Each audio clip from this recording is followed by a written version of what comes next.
All right. In this video, we are going to talk about how nerves communicate with each other. How do they pass all of this information back and forth between the peripheral and central nervous system? So, nerves or neurons are going to communicate through something called a synapse. So, neurons are going to generate electrical impulses that are called action potentials that get carried from the cell body down the axon to the axon terminal. And these action potentials happen when basically there is a stimulus that produces enough of a change in the membrane of the dendrites of that cell membrane around the dendrites, since they're picking up the sensory information.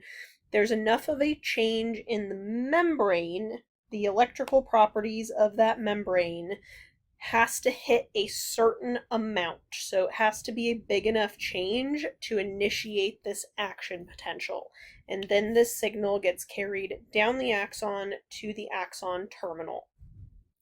At the end of those axon terminals, again, we have that enlarged structure called the synaptic end bulb. And this is going to deliver the electrical impulse to the target cell, whether that is another nerve cell or a muscle or a gland or something like that. So the synapse is the connection between that neuron and its target cell. Right? So the synaptic end bulb is that first part of the synapse. And the cells on either side of that synapse have special names within this particular communication system. So we have the presynaptic cell. This is the neuron that is generating the action potential, sending that signal. And then the postsynaptic cell is whatever is receiving that action potential. It is receiving that signal, and it's going to carry out some sort of action as a result of that signal that it gets. So here is a neuron right here. We've got the cell body, we've got dendrites, here's our axon, here's the axon terminal with the synaptic end bulbs, and those are connecting to a couple other neurons in this particular case. So the signal's traveling down the screen in this particular example. So this first, the main nerve picture, that is the presynaptic neuron, and then we have two postsynaptic neurons down here. All right, so there are two different types of synapses found in the body. The first of those is an electrical synapse. So this is where a neuron and another cell form an actual physical connection through gap junctions. And these gap junctions allow the action potential to pass through the channel of that gap junction and changes the electrical properties of that target cell. All right, so this is direct electrical signaling because, again, we have the electrical properties being changed of that initial cell, that presynaptic cell, and then it's going to pass that electrical signal on to the target cell, whatever it is.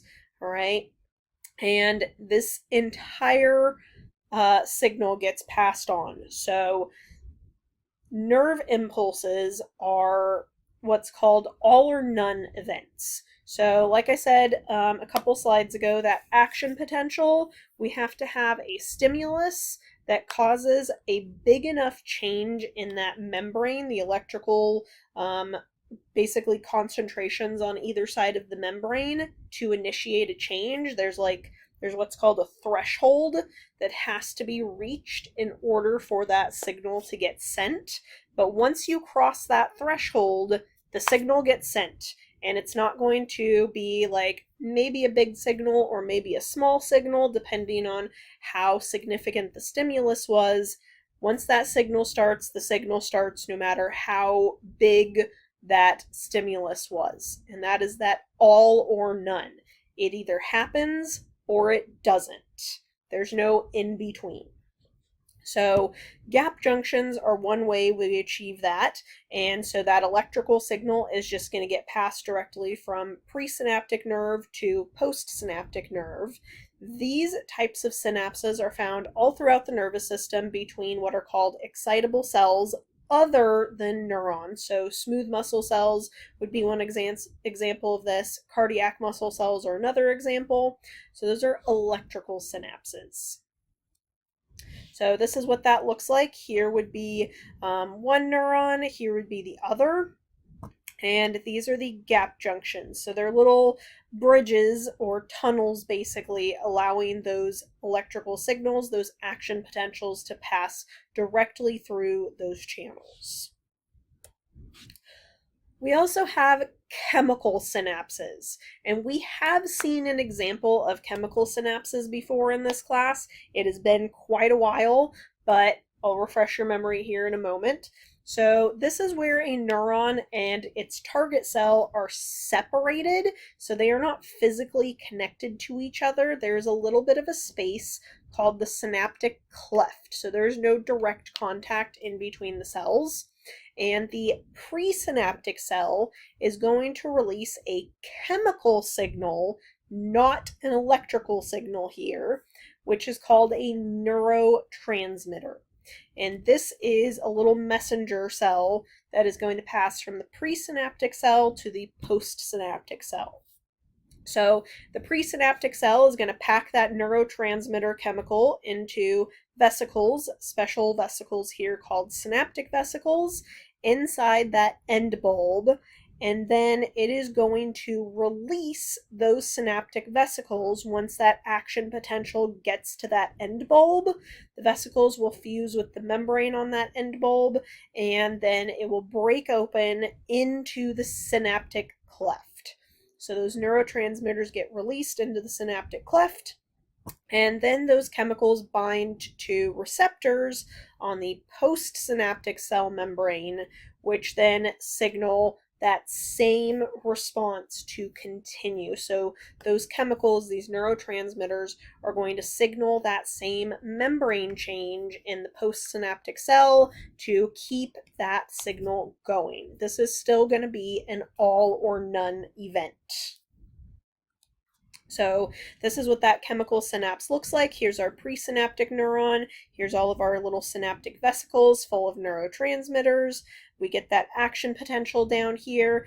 These vesicles are going to come fuse with the membrane here and break open, releasing that neurotransmitter, and those chemicals will pass through that synaptic cleft and find these receptors. These are usually what are called ligand-gated channels. We're not going to go into a ton of detail there, but these are special channels that have extra little helper molecules, basically, that are going to pick up these neurotransmitters and pass that action potential on to the postsynaptic cell, whatever it is. So this diagram might look vaguely familiar from much earlier in the semester when we did muscles. So when we looked at muscle contractions, we did talk about how that signaling happens, and we looked at neuromuscular junctions. So we are looking at a chemical synapse, a junction between the nervous system and a muscle. All right? But those are chemical synapses. And in that case, we would have our motor neuron, which would be our presynaptic neuron. We had synaptic vesicles full of acetylcholine. They got released into that synaptic cleft, and then the acetylcholine found its special acetylcholine receptors on the muscle cell and initiated that change within the muscle cells to cause them to contract. So we have seen chemical synapses before. All right, that's pretty much all there is for this particular section. So not a ton going on here. But I do want to briefly, before we get into the next video, which we'll cover the development of the nervous system in the next video, but I do want to talk a little bit about Alzheimer's and Parkinson's disease. So I'm actually just going to go back to this slide for now. So Alzheimer's and Parkinson's are neurodegenerative diseases. So this is where the nervous system is starting to degenerate and break down. And they both seem to be related to basically badly behaving proteins found within the nervous system. And there's a really strong theory. We don't have solid proof yet this is what causes Alzheimer's, but we have a lot of evidence supporting the accumulation of something called beta amyloid plaques. So these are proteins that are not functioning correctly, that are basically bundling together and getting all stuck to each other. So they form these really big, dense piles of these poorly functioning proteins. Parkinson's disease has been directly linked to a big increase in a protein known as alpha-synuclein. This is very, very toxic to the cells in the midbrain. There's special cells in there in the midbrain that are very sensitive to that protein, especially the high concentrations. And this has to do a lot with the three-dimensional shape of the proteins, and if that gets changed, then they take on a different shape, they don't function correctly, they can kind of get sticky and stuff like that. But that accumulation, that buildup of the proteins is what's causing these disorders to take effect. And that's why it's a very slow progression, is because this malfunctioning and buildup of the proteins doesn't happen really, really, really quickly. It's a slow, progressive disease. And so those types of disorders are due to faulty proteins that are building up in high concentrations. There's other diseases of the nervous system resulting from proteins.